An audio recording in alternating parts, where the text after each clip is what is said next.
V Rovih pod Starim Kranjem letos obeležujemo jubilejno 10. leto vinske poti. Na vinski poti se predstavljajo vinarji iz vseh vinorodnih območij Slovenije, pokušanje vin pa je začinjeno še s kulinarično ponudbo in zabavnim programom. Od leta 2008 do danes je prireditev obiskalo več kot 22.000 obiskovalcev. Na njej se je predstavilo 152 različnih vinarjev in kulinaričnih ponudnikov. V tem času so rovi na 1300 metrov dolgi poti po zadržano osvetljenem prostoru zgodovinskega spomina in ob posebnih kulisah pripovedovali številne zgodbe, tako čarovniške kot vinske.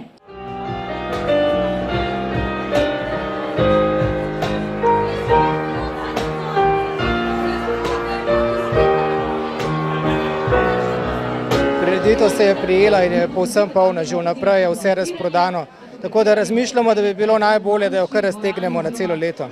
Radi pridete v Rove? Zelo. Pa niste prvič? Daleč od tega. Mislim, da tudi nisem zadnjič. Vinska pot, tradicionalna, pa vedno pritegne veliko ljudi. Absolutno. In mislim, da je tudi dobra organizacija in da je vsako leto boljše. In radi imate vino? Absolutno. Samo ne smem ga preveč.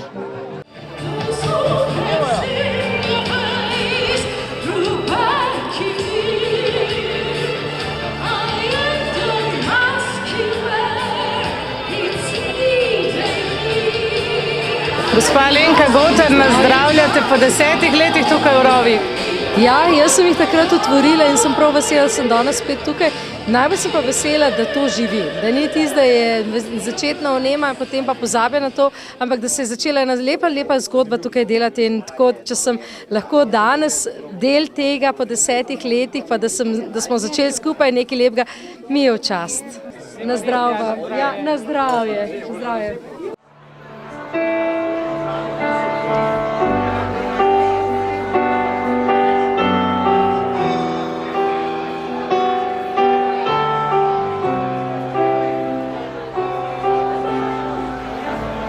Gospod župan, več kot 300 obiskovalcev tukaj na zdravje, je veselje to videti v Rovih.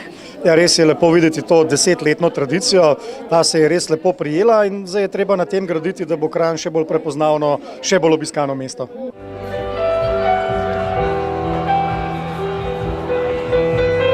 Kakšno vino radi pijete? Belo, suho ali pa pol suho. Kaj vam pomeni martinovanje in kako vam je všeč na tokratni vinski poti? Martinovanje je tradicija, ki jo v naši družini ponovno spet obujamo.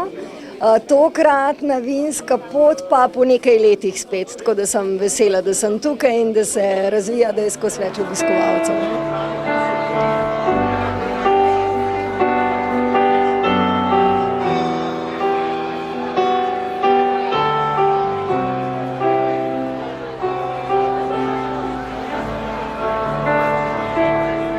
Milan Krajnc, bajde, točite zelo dobro vino tukaj v Rovih. Kaj ponujete? Ja, danes ponujamo izbrana vina različnih 4 okusov in sicer suhi sauvignon, potem suhi rosé modrega pinoja, polsuhi traminec in pa rdečo zvrst modrega pinoja, modre frankine in pa cvajgelta, tako da za vsa vina za različne okuse. Ste iz Podravja, je tokratna letošnja letina bila dobra? Letošnja je bila nažal polovična, zaradi toče in pa pozebe, kakovost je kar zadovoljiva, da je kar v redu. V Rove radi pridete, ste prvič? Ne, prihajamo od samega začetka, smo stalni gostje in se nam zdi zelo lep trenutek ob martinovanju. Gospod Lajnar, kakšno vino radi pijete? Jaz pa glede vina nisem zelo zbirčen, predvsem pa sladka nimam rad. Suho, maksimalno pol suho, najbolj pa uživam v peninah. Kako pa se nam zdi v Rovih? V Rovih je sploh ta prireditev zmeraj zabavno, ni žejno in ni lačno.